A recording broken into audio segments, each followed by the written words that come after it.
नमस्कार दोस्तों। राजकीय स्नातकोत्तर महाविद्यालय प्रतापगढ़ के इतिहास विभाग में मैं डॉक्टर आसिफ हुसैन आप सबका स्वागत करता हूं।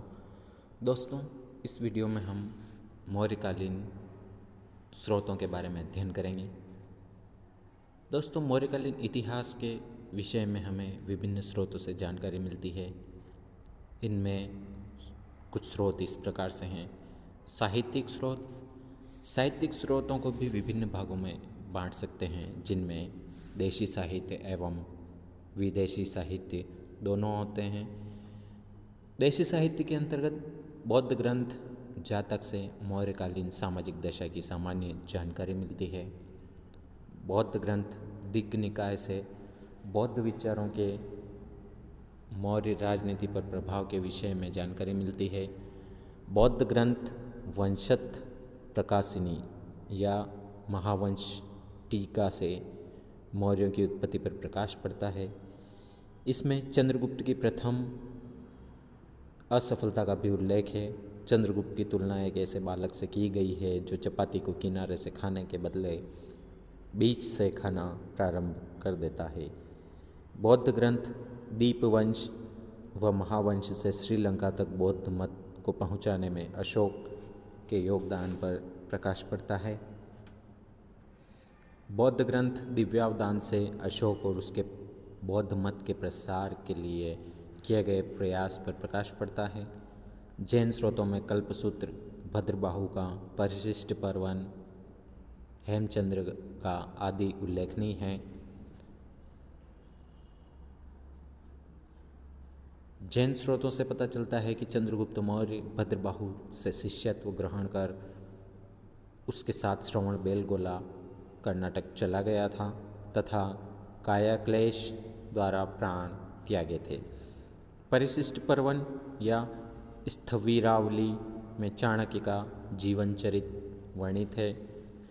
चंद्रगुप्त मौर्य के गुरु व महामंत्री चाणक्य या कौटिल्य या विष्णुगुप्त ने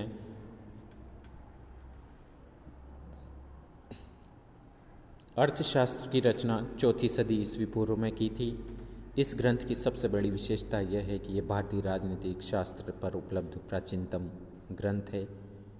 यह 15 अधिकरण अर्थात भागों में एवं 180 प्रकरण अर्थात अध्यायों में विभाजित है। अर्थशास्त्र की खोज का श्रेय श्याम शास्त्री, जो मैसूर गवर्नमेंट प्राच्य पुस्तकालय के अध्यक्ष थे, को जाता है। श्याम शास्त्री को तंजौर के एक ब्राह्मण ने अर्थशास्त्र की हस्तलिखित प्रति 1905 ईस्वी में प्रदान की थी। वर्ष 1909 ईस्वी में श्याम शास्त्री ने इस हस्तलिखित प्रति के आधार पर अर्थशास्त्र को प्रकाशित करवाया। इस प्रकार यह अनुपम कृति दुनिया के सामने आई। इसकी तुलना अरस्तु के पॉलिटिक्स एवं मैकियावेली के प्रिंस से की जाती है। अर्थशास्त्र मौर्यकालीन प्रशासनिक व्यवस्था, विशेषकर चंद्रगुप्त मौर्य के प्रशासन की समुचित जानकारी देता है। इसमें राज्य की उत्पत्ति, उसका संगठन, उसकी सुरक्षा के उपाय, राजा के अधिकार एवं कर्तव्य, मंत्रियों व अधिकारियों की नियुक्ति के नियम, सामाजिक संस्थाओं, आर्थिक क्रियाकलापों इत्यादि का विशद विवेचन मिलता है।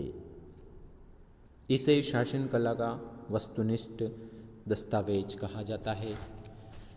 चाणक्य द्वारा लिखित चंद्रगुप्त कथा से चंद्रगुप्त के जीवन वृत्त पर प्रकाश पड़ता है। विशाखदत्त द्वारा 5वीं सदी में रचित मुद्रा राक्षस से यह पता चलता है कि किस तरह चंद्रगुप्त मौर्य ने चाणक्य की मदद से नंद वंश का तख्ता पलट करने में कामयाबी प्राप्त की। इसके अलावा इससे मौर्यकालीन समाज आर्थिक दशा पर प्रकाश पड़ता है। सोमदेव की कथा सरित सागर, क्षेमेंद्र के वृहत कथा मंजरी, कल्हण की रास तरंगिणी आदि में भी मौर्य इतिहास का उल्लेख मिलता है। विदेशी विवरण। इसमें सबसे पहले मेगास्थनीज, इसका समय 350 ईस्वी पूर्व से 290 ईस्वी पूर्व था। यूनानी शासक सेल्यूकस के राजदूत के रूप में पाटलिपुत्र आया और लगभग 6 वर्षों तक यहाँ रहा था। उसने चंद्रगुप्त मौर्य के विषय में तथा तत्कालीन राजनीतिक, सामाजिक, आर्थिक एवं धार्मिक अवस्था का आंखों देखा विवरण अपनी पुस्तक इंडिका में प्रस्तुत किया था। यद्यपि यह पुस्तक मूल रूप से उपलब्ध नहीं है, किंतु अन्य यूनानी लातिनी ग्रंथों में इसके उद्धरण प्राप्त होते हैं। इंडिका पहली पुस्तक है जिसके माध्यम से प्राचीन यूरोप को भारतीय विषयक जानकारी मिलती है। डायमेकस और डायोनोसियस मौर्य शासक बिंदुसार, जिसका समय 298 ईस्वी पूर्व से 273 ईस्वी पूर्व था, के दरबार में राजदूत बनकर आए थे। इन दोनों के मूल ग्रंथ अब उपलब्ध नहीं हैं, किंतु उनके विवरण का उपयोग बाद के लेखकों ने अपने ग्रंथों में किया है। चीनी यात्री फाहियान, इसका समय 399 से 414 ईस्वी था, जो गुप्त शासक चंद्रगुप्त द्वितीय के शासनकाल में भारत भ्रमण पर आया था, ने मौर्य शासकों को उल्लेखित किया था। चीनी यात्री वैनसांग, इसका समय 629 से 645 ईस्वी था, जो पुष्यभूति वंश सम्राट हर्षवर्धन के शासनकाल में भारत आया था, ने भी मौर्य शासकों का उल्लेख किया है। पुरातात्विक स्रोत। मौर्य काल के पुरातात्विक स्रोतों में अशोक के अभिलेख अत्यधिक महत्वपूर्ण हैं। हिंदुस्तान, पाकिस्तान एवं अफगानिस्तान से अशोक के अभिलेख मिले हैं। अशोक पहला भारतीय सम्राट था जिसने राजज्ञाओं को अभिलेखों पर खुदवाकर जनता के समक्ष रखा था। ये अभिलेख मुख्यतः प्राचीन राजमार्गों पर जगह जगह स्थापित करवाए गए थे। इन अभिलेखों से अशोक की गृह एवं विदेश नीति, साम्राज्य विस्तार एवं प्रशासन पर अच्छा प्रकाश पड़ता है। अशोक के अभिलेखों के अतिरिक्त दशरथ का नागार्जुनी गुहा अभिलेख, जिसका समय 220 ईस्वी पूर्व था तथा जो जहानाबाद जिला बिहार से मिला था। इसके अलावा महास्थान अभिलेख, जो बोगरा जिला बांग्लादेश से मिला। सोहगोरा अभिलेख, ताम्रपत्र अभिलेख, गोरखपुर जिला उत्तर प्रदेश से मिला। रुद्रदामन का जूनागढ़ अभिलेख या गिरनार अभिलेख, जिसका समय 150 ईस्वी था, आदि से मौर्यों के विषय में कुछ महत्वपूर्ण जानकारियाँ प्राप्त होती हैं।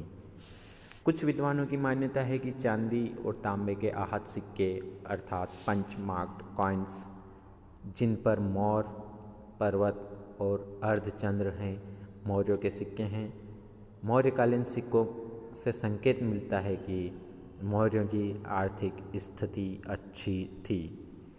मौर्य काल में उत्तरी काले पॉलिश वाले मृदभांड अर्थात NBPW काफ़ी अच्छे बनाए जाते थे।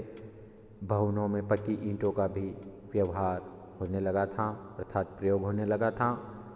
पटना स्थित कुम्भहार, बुलंदीबाग आदि स्थलों एवं अन्य स्थलों की खुदाइयों से भवनों के निर्माण में लकड़ी एवं पत्थर के प्रयोग का भी पता चलता है। इनमें सबसे विशिष्ट उदाहरण हैं चंद्रगुप्त मौर्य का काष्ठ निर्मित राजप्रासाद के अवशेष, जो कुम्भहार, पटना से मिले हैं।